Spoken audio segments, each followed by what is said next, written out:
out of here, you worthless daughter-in-law. Why are you still living in our house? Yeah, you're just in the way.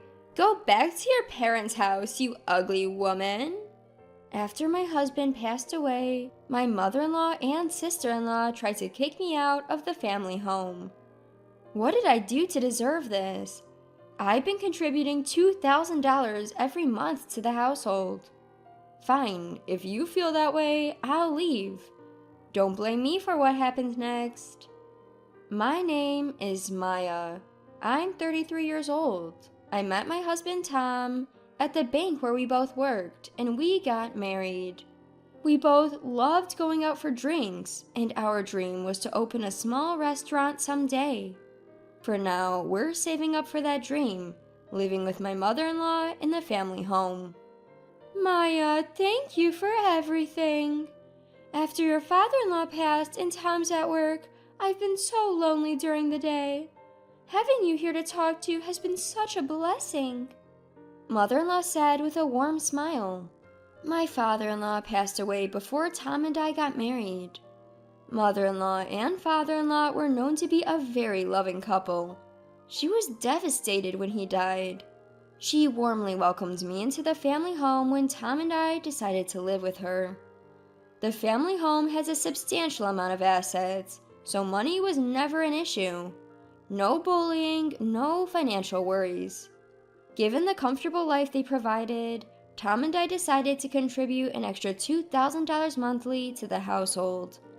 But there was one small issue. Tom's sister, Evie, who had moved to another state a few years ago. Mom, can you help me out with this month's expenses? I really shouldn't, but I'll have to ask Tom. Mother-in-law looked troubled by my sister-in-law's request. Yes, sister-in-law often came home with various reasons to ask for money. From her daughter's tuition to living expenses. Isn't Evie's husband working for a big company? Are they really struggling that much? What's it to you? Just because I moved out doesn't mean I can't ask my family for help. I didn't mean it like that. From the looks of it, sister-in-law wasn't struggling financially. Why did she rely so much on the family's money? I genuinely asked, but sister-in-law coldly responded. That's when Tom stepped in. Hey, are you asking Mom for money again? Big brother. What happened to the inheritance Dad left you? Enough! I don't need this. Sister-in-law shouted and stormed out. Tom, please just lend Evie some money. Mom, you're too soft. Remember when she lied about her daughter's English classes and used the money for a trip? I can't trust her. Mother-in-law, who always doted on sister-in-law, pleaded with Tom, but he firmly refused. Apparently, mother-in-law used to give sister-in-law a lot of money when father-in-law was alive, and he often scolded her for it. Since then, father-in-law managed the finances to ensure sister-in-law didn't get more than necessary. Now, Tom and I manage the family finances. We're close to saving up the $120,000 we need to start our restaurant. We'd often get excited talking about the dishes we'd serve and the restaurant's design. But then, tragedy struck. What? Tom collapsed? It happened on a weekend afternoon. I got a call from Tom's office where he was working overtime. When I was taken to the hospital, I was shocked by what the doctors told me. At the hospital, the doctor told me Tom had suffered a subarachnoid hemorrhage. Thankfully, he survived, but he was in a critical condition. Even in that state, Tom tried his best to talk to me. Maya, I'm sorry. It looks like our dream of a small restaurant won't come true. What are you talking about, Tom? Let's go back and start our business. We've saved enough money. Holding my increasingly frail husband's hand tightly, I tried my best to encourage him. There's something I want to tell you while I still can. What? What is it? The story he shared was beyond my wildest expectations. A few days after that conversation, Tom passed away. After the wake and funeral, I finally had a moment to reflect on my memories with Tom. During this time, my mother-in-law made a suggestion. Maya, you can move out of this house, live your life and find happiness. My mother-in-law's proposal was out of concern for me. Honestly, with Tom gone, there was no obligation for me to live with mother-in-law. But leaving mother-in-law alone in such a big house worried me. Mother-in-law has been so down since Tom passed away. If I leave, she might follow him. Imagining the worst, I decided to continue living with mother-in-law. Thus, our life together began. At first, the absence of Tom was palpable, but as days turned into weeks, we both found peace. I consistently contributed $2,000 a month for living expenses. With Tom's pension, it was more than enough for both of us. Thanks to this, we barely touched the family's assets. Those assets were saved for any unforeseen circumstances concerning mother-in-law. Maya, this house is filled with memories of Tom and his father. I don't want to leave. I hope we can continue living together. Mother-in-law said with a warm smile. Our life was peaceful and modest. I thought it would continue like this, until that day. Maya, can we put Mom in a care facility while she's still healthy? This call came a few months after I started living with mother-in-law. It was from my sister-in-law, Evie. This was our first conversation since Tom's funeral. When I asked what she wanted, Evie said, "The facility has a great reputation and rarely has vacancies. Maybe now's the time." It was sister-in-law's suggestion to put mother-in-law in a nursing home while she was still healthy. I can't proceed with this without mother-in-law's consent. And I can't just hand over the money Tom and I worked so hard to save. If you're serious, come here and discuss it. Angry, Maya hung up, hoping I would back off. But things didn't go as smoothly as I hoped. One day, I received a sudden business trip request from my company. "Mother-in-law, I'm sorry, but I'll be away for a few days. Please call me if anything comes up." "Thank you, Maya. Don't worry about me, just focus on your work."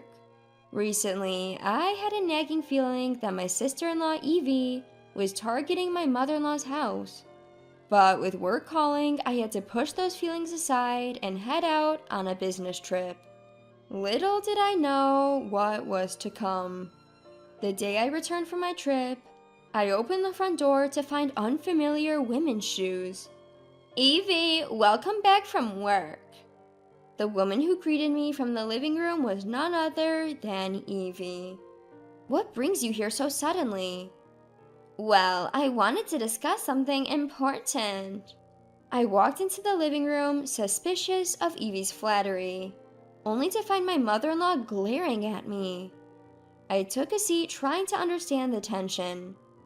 "Maya, is it true you're trying to put me in a care facility?" "What? What are you talking about?" My mother-in-law asked me this at the beginning of the conversation. I have doubts about that question. "I came to ask her directly today. I can't believe you'd force such a decision," Evie said, taking my mother-in-law's hand. My mind went blank. Why is this being pinned on me? It was Evie's idea.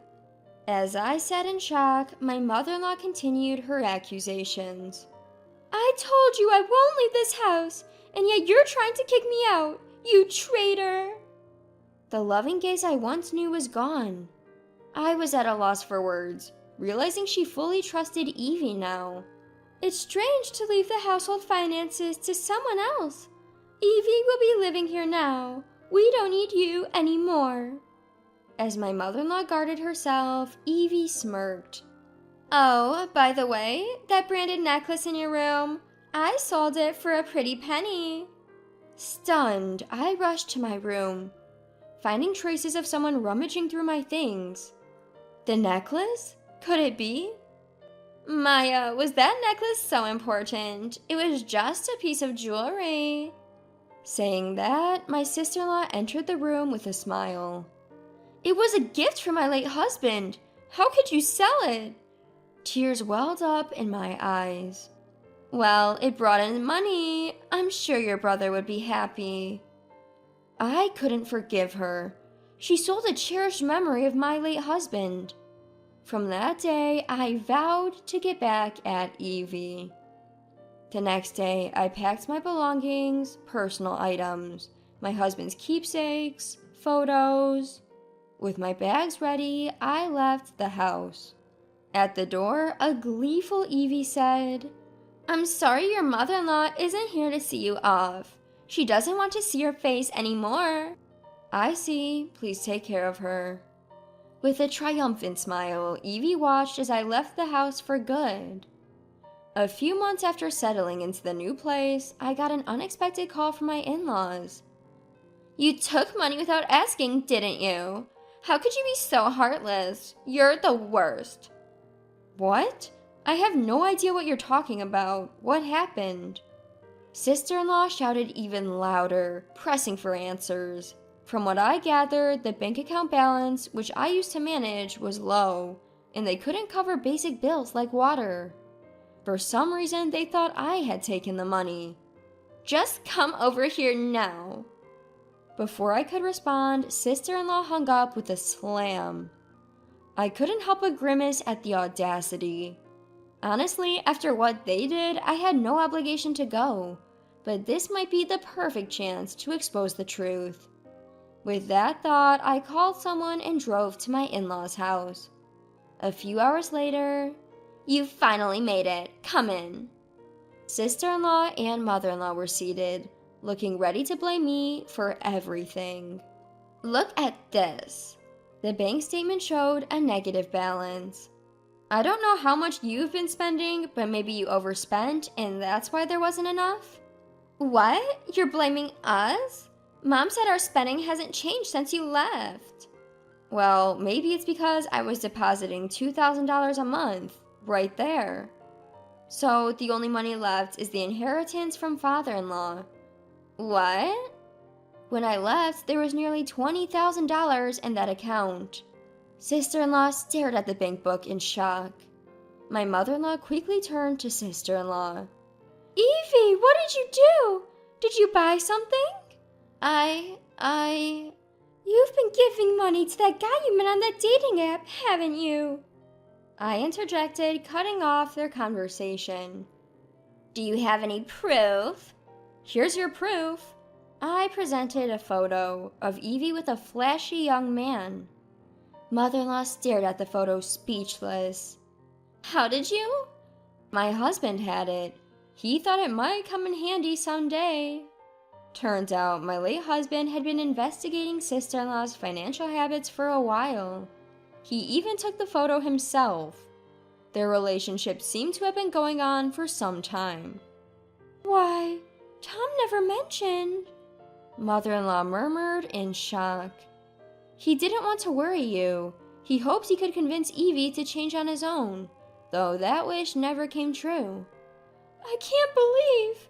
Mother-in-law's face turned pale, and she turned to sister-in-law. "What's going on, Evie? The only inheritance left from Dad is in this account." Then the doorbell rang. "Oh, looks like they're here. I'll get the door." The others looked at me, puzzled. I led the visitor into the living room. "What? Owen?" "Evie, what have you done?" The man I brought in was Owen, sister-in-law's husband. "Maya called me over, said there was something important. What's this photo about?"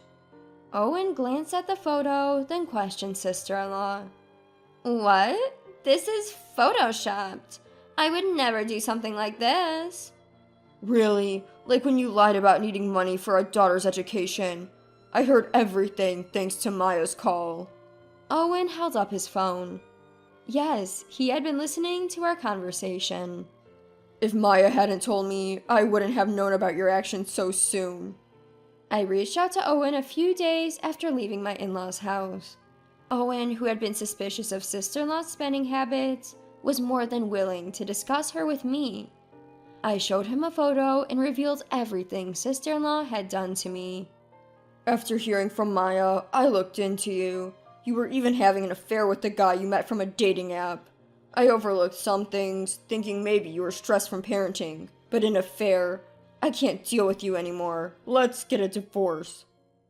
I don't want that. Please, think it over. Sister-in-law sat down, tears streaming down her face. Later, Owen told me they had divorced. During the divorce, their daughter said, I want to be with Daddy. Mommy always goes out with men and doesn't make me dinner. I don't like it. This revealed sister-in-law's neglect towards her daughter. Owen got custody. Apparently, sister-in-law had mostly abandoned her daughter to meet the man from the dating app. The money she gave him and the luxury items she bought for herself were all borrowed from Owen and the in-laws. The borrowed amount kept increasing over the years, becoming an unmanageable debt. I decided to cut ties with them for good. A few months later, I opened a small restaurant. Of course, with the startup money from my husband. Thankfully, the old-fashioned small restaurant, which was my late husband's dream, is thriving. I've been so busy that I almost forgot about sister-in-law and her antics. But then, one day, welcome to mother-in-law? To my surprise, an unexpected guest visited my restaurant just after opening in the evening. It was mother-in-law, looking a bit worn out. Maya, I'm truly sorry. I was deceived by Evie and treated you so poorly. Mother-in-law, please lift your head. Where are you staying now? She slowly began to share her story. She had sold her house to pay off sister-in-law's debts. She was about to move to an apartment in another state with sister-in-law. She wanted to apologize to me before leaving the area. The once prickly mother-in-law was nowhere to be seen. She seemed genuinely remorseful. Seeing her like this, I made an offer. Mother-in-law, would you like to live with me? What? Why would you offer that? After everything I said to you? Yes, mother-in-law had said some hurtful things to me, but she was just deceived by sister-in-law. It wouldn't be right for her to spend her golden years with a debt-ridden daughter. I'm sure her late husband, father-in-law, wouldn't want that either. If you feel you've wronged me, could you help me out? I've been looking for some extra hands. And so, mother-in-law and I decided to start fresh. There might be challenges ahead, but I believe father-in-law and my late husband are watching over us. With that faith, we began our journey towards a new future.